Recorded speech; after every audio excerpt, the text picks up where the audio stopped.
I've been working with my coaching clients through the incarnation cross or the genius sequence within Gene Keys. It's the same thing. Human design is called the incarnation cross. Gene Keys is your genius. And it's been so fascinating because it's so deep.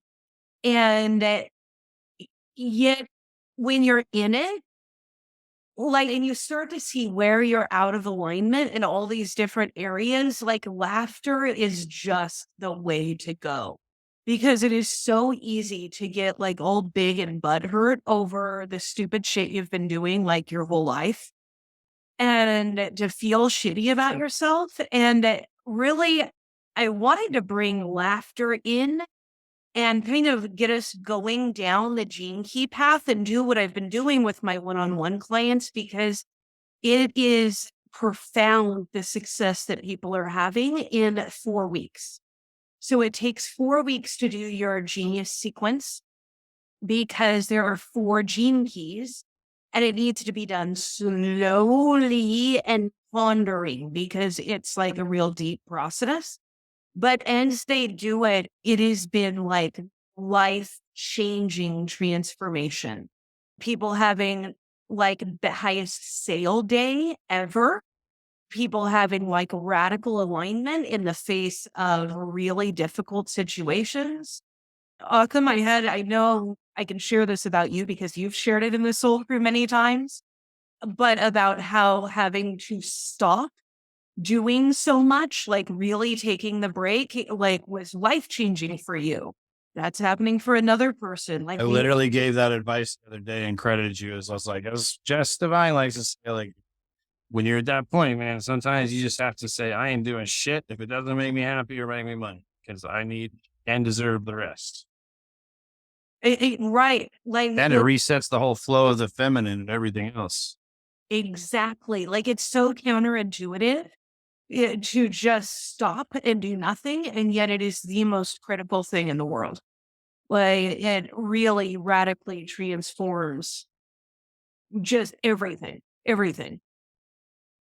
Time and time again, I just see it work, but it takes that slowing down process.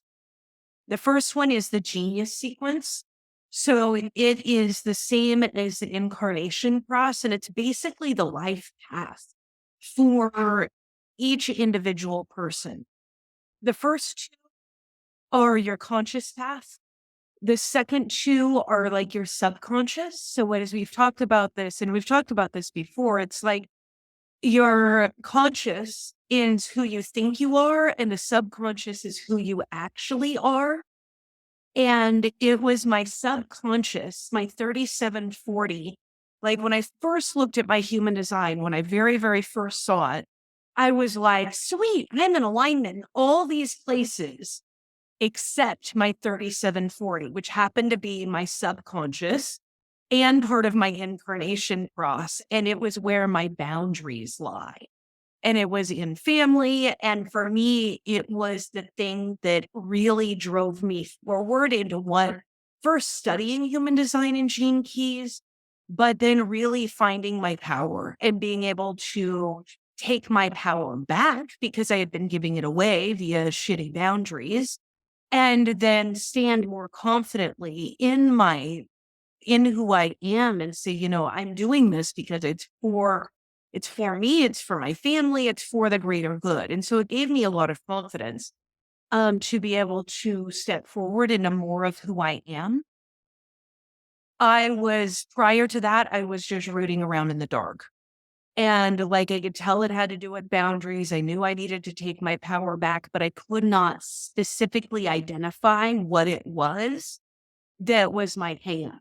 Human design gene keys gave me that super specific thing that said, oh, yeah, this is where you're messed up and this is how you need to fix it.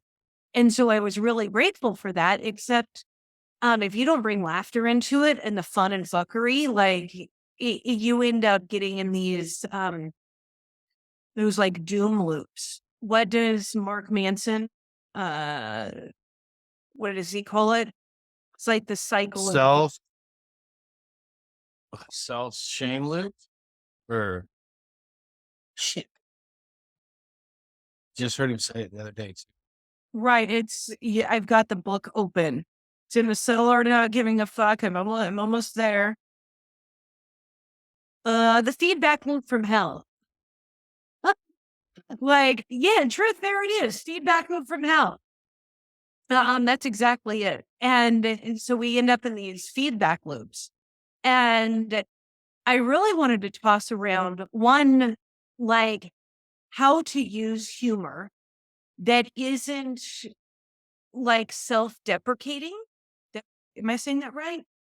Because a lot of times when we use humor, we end up talking shit about ourselves or making fun of other people. That was the decision that I made with Reed because Reed was having some hiccups in his giddy up over the last week, and that's fine. Like he's allowed to have hiccups in his giddy up, but it was my response to it. And I was like, I can be bitchy. I can have, the fierce boundaries. I can do this. I can do that. And I was just like, all of this makes me go into my red light states. And so when I woke up the next morning, I decided that I was just going to use humor. Like, if he's going to have shitty moments, that's fine. I'm just going to deflect all of it with humor. And so the last few days, I've been really working on like fine tuning my humor to not be harmful to me, not be harmful to him, but lovingly poke fun at the patriarchy. Like, because that's the shit that was getting me. And so I really wanted to talk and like hear feedback. Like, how do you guys find your fine line in humor that helps you stay on track and keep things light when you're identifying in yourself or in other people the things that are hurtful? Dolly, I knew you'd be on this one because humor is your jam. I mean, I've been practicing that for a long time. I don't know. I guess like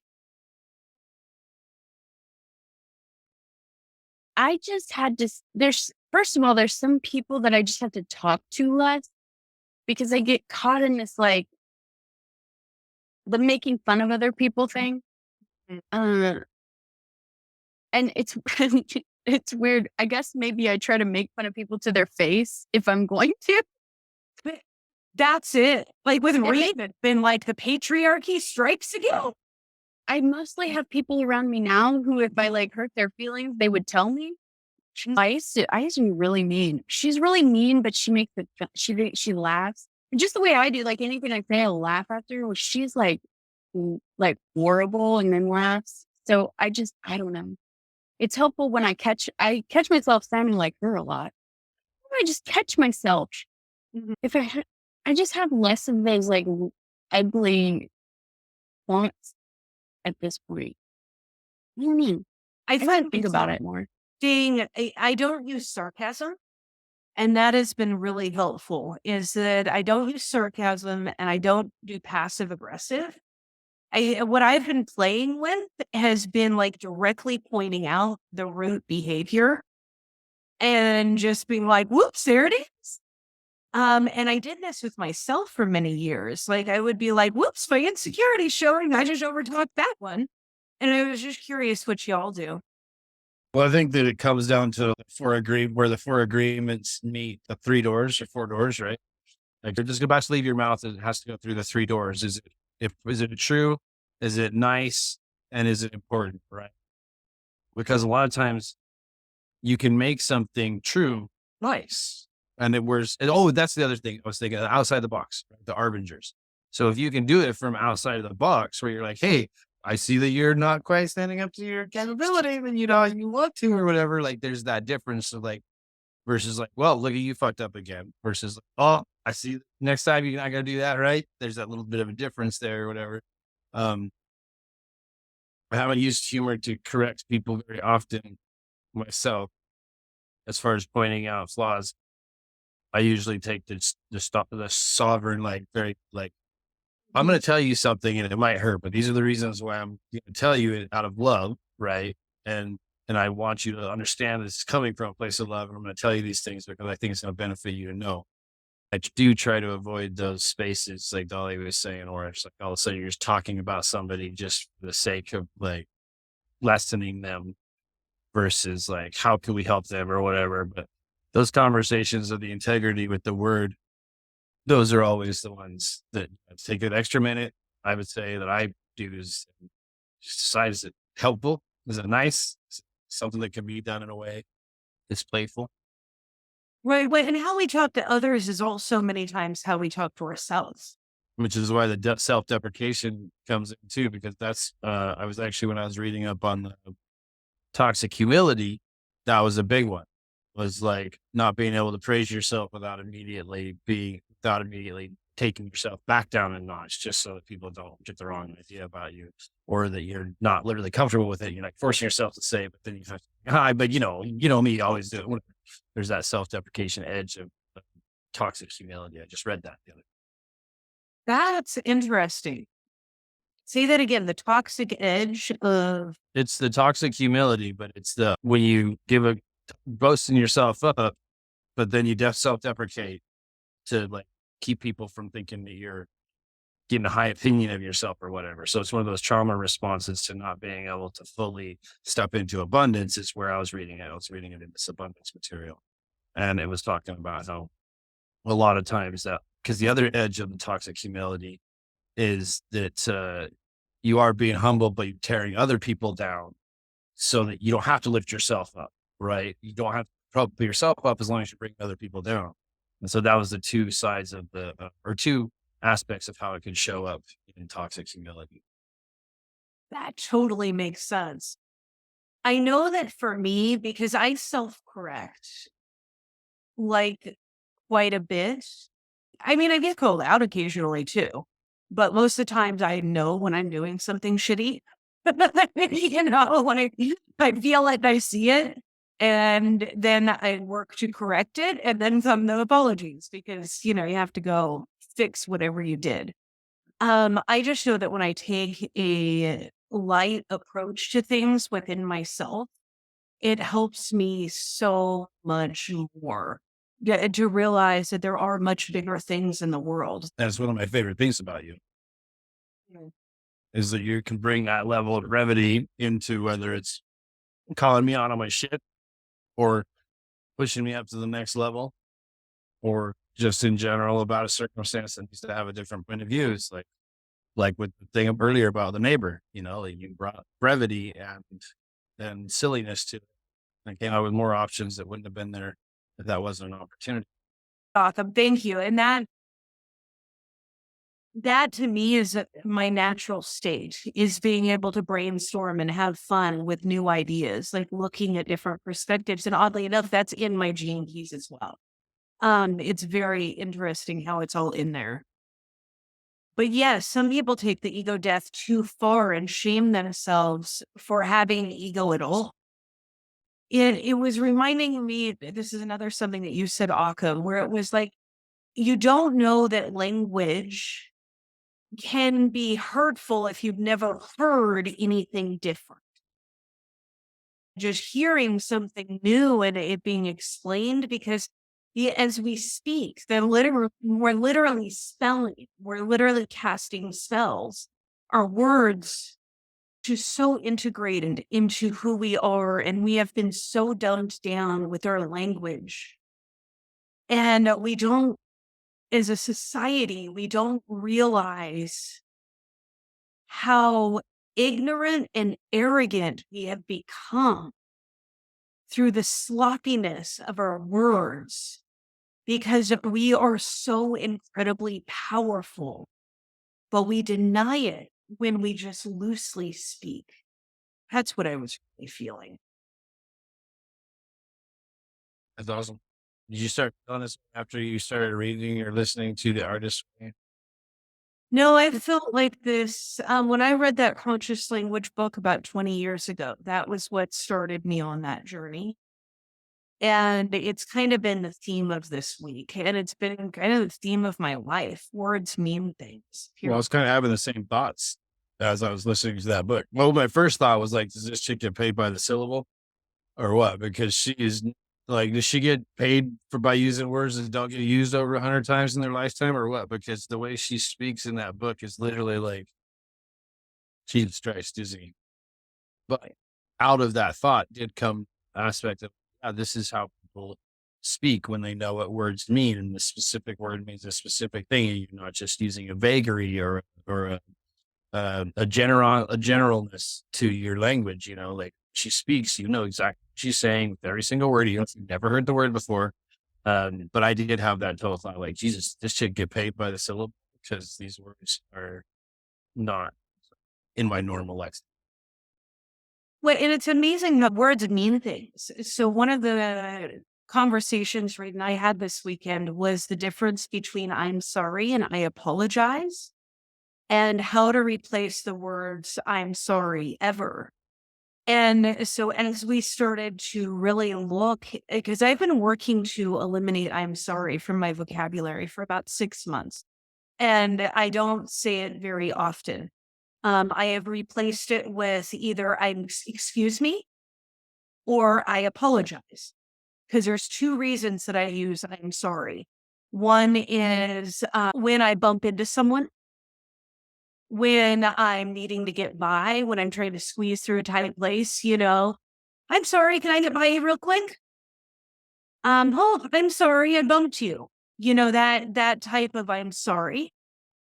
In which case I've replaced that with excuse me.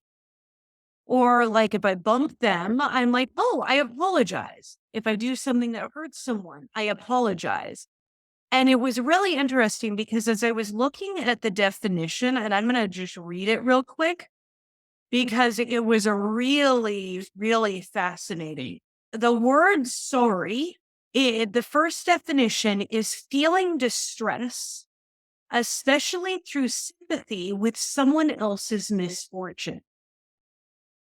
And when Reed and I started, he was like, we got to break that down. And I was like, okay, let's really break it down. If I were to translate the definition of I'm sorry into homie G language, it would sound something like, I'm sorry you feel that, which is like the shittiest, most passive aggressive way to apologize. Literally, two things happen with I'm sorry. One, But is it in that description? Isn't it saying though the person apologizing is giving the apology is taking credit for having hurt that person? Is it a taking No. credit for it, or is it literally just saying, "Oh, I understand that you"? Because to me, it also sounded like, so that sucks for you. Yeah, that's basically what saying I'm sorry is saying. It sucks, like for Right. you. For you. Right. And the other part of it is you're casting the spell. I am sorry. Sorry also is a poor or pitiful state of condition. So not only are you being passive aggressive with the other person, you're also in a poor and pitiful state or condition. And I'm like, in what situation is it appropriate to say, I'm sorry? I cannot come up with a situation where I would want to say, I'm sorry. Because I'm doing two things with it. I'm saying, one, I'm in a poor or pitiful state or condition. And then I'm also just saying, I'm sorry you feel that way. Yeah, because I would definitely say like it was a sorry situation. Or this is a sorry excuse plan. This is a sorry execution of a situation. Right. But that's not I am. Okay. It's when you throw the I am in it that it gets really ugly. I just wanted to toss it out there. Now that we have sorry, I want to pull up apologize. Now, apologize means express regret for something that one has done wrong. How clear is that? I apologize. I apologize for saying the mean thing. I apologize for hurting you. I apologize for treating you disrespectfully. I apologize that I accidentally, even if it was not by my own meaning, caused some harm to you that you received. It does remind me of this guy I worked with, and I was like, "Oh, I'm sorry." He's like, "I know you're sorry. No, apologize." Yep, same thing. And these words mean things. And so what Reed asked was, he goes, well, why is I'm sorry so popular? Why does everybody say it if that's what we're reinforcing? And that's where we look at the education system. Like the whole point of the education system within the US was to breed conformity.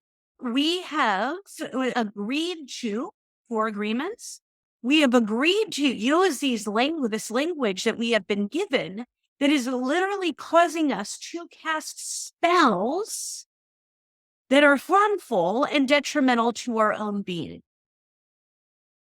What about blessed? The Mm, etymology of blessed is be blessed. right. Oh, Blessed be, blessed be, blessed be. right. But most people don't look up the origin of a word either. You know what I'm saying? But that's the magic. That's the magic of This it, though. thing, you No one knows what abracadabra means either, but it opens the door. Or no, it's open sesame. Open sesame. it's like so many things have had a certain definition for so long that it really is stuck. But for the most part, language also, I don't know, it changes too. I'm just trying to I think, do believe you can use language outside of the standard like intention. like if Could be. somebody like if somebody's mom died, I wouldn't say I apologize that your mom or you know what I'm saying? Like I wouldn't be mad if someone said, I'm sorry this happened, or I don't know, but putting I'm sorry that this happened to you, like the words on either end do matter in just like regular conversation. Because nobody really is breaking it down that much necessarily. I think that's a good one. Yeah, that I'm sorry, because I was trying to come up with a way that I'm sorry is appropriate. That's what I was trying to think. But a lot of times we're almost like it as long as you're like thoughtful about what you're saying, as long as you're somebody who actually thinks about what you're saying. Because I think it's like the automatic I'm sorry that is usually doesn't belong. Right. Like you said, that the things that are set in stone, like the things we're programmed to say, I think it can be taken. Yeah. So anyway, But also, yeah, I do see I'm because sorry like this happened to you. I didn't realize how narcissistic an apology could be if it was worded the right way. Right. So like I totally get what Jess is talking about as far as like when I say, well, I'm sorry that you have those feelings, right? Like that's like Yeah, that's fucked dismissive up. of like, I'm sorry that you feel that way about what happened and what I did. I'm not like, I'm not apologizing for what I did. I'm sorry that you feel that way. That's where you're sorry is like in those narcissistic type places where it's like dismissive. But I also agree, Dolly, like there's some, like we speak light language. I'm pretty sure we can alter the flow of a word when we use it intentionally. But it is that subconscious space, just like in the design, right? That subconsciousness is the thing that is running the ship. Well, yeah. I mean, think about it though. Like you said, we can change how we feel and how we come. I mean, like if I'm saying something and I'm not saying it like, sorry, you feel that way. But even if I say, I'm so sorry you feel that way, well, that's still bad. But like, I'm so sorry that this is how you're feeling. Or I don't know, you can. I would be sorry for circumstances, but apologize for my actions. I bet times when you catch yourself saying, I'm sorry, like you're saying, you're trying to change the language, which obviously I've done that too. Did I say that? I was saying, for a long time, I had kind of cut I'm sorry out and it's like creeping back. But like also the way you're emoting, like the vibe you're putting out, even when you've said it and said, oh, I don't want to say that anymore, it probably didn't come across. You know what I'm saying? Like, I don't know. I just think it matters like your actual state of mind and how you're projecting your vibration. Like that's why in like a reading or something, we can say things that maybe we wouldn't get away with, like just talking to somebody because you've set up the intention that like, I'm doing this to help you, or like in counseling. I mean, the context matters a lot because you can even mean it. Yeah. Anyway, and just like how everybody's coming into a conversation, I don't know. There's a lot to it, I guess. I'm just like, talking But I more. do think that there's an importance in, like, if you're making an apology, to use the right language. Like, I will say that is the time to be conscious with your language when you are doing that critical, that critical communication, or if you are setting boundaries. Those are times that, yeah, you might want to be really intentional with your language, because I may think that that means one thing and you may think it means another. And anytime that we're agreeing on the meaning of a word, we better make sure that it's like pretty concrete in those times. Cause like I said, I know now that when I was apologizing, even though I meant it a certain way, it was coming off as an I'm sorry, because I would say sorry that the choices I had to make back then have somehow affected you, as opposed to, hey, I'm sorry that I've choices that have affected. Apologize for those actions that I took, and I am going to move forward out of that and change um, the way I act. Those are different kinds of apologies.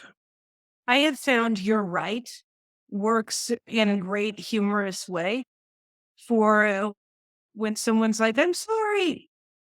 Yep, you're right. That has been one of my recent ways of curbing it, because I think I heard I'm sorry about 400 times yesterday. And I just started saying, yep, you're right. And that was what started the word. The, the ADHD path to distraction. Right. Yeah. The word wormhole, Right. rabbit hole. Because it just kept making my face twitch, and I couldn't figure out why it was making my face twitch so bad. And that was it. So it's like, it's funny because you start and end at the same place when you do gene keys. So it's like the beginning of the cycle and the end of the cycle. It's this core essence of who you think you are and your life's work. It's probably a polarity or a paradox that you already understand. What is so cool about it is that the city is involved, because both of you are probably living within your gift or damn close to living within your gift. It's like, what is the next level? Really a powerful journey. And it's meant, see, Gene Keys is designed to take time. Like when you go through the Gene Keys sessions, it takes anywhere from 6 months to 18 months to go through, because they take you in this deep contemplative type journey. And it's really awesome. That's why I like mixing the human design and gene keys, because human design can get you getting results right out of the gate. Whereas gene keys is that longer evolution that's much more specific for each person. So it's fun. I just wanted to start us down that path. And yeah, feeling that. Right out of the gate. Sorry. That was fun for me. Oh, I'm going to do this.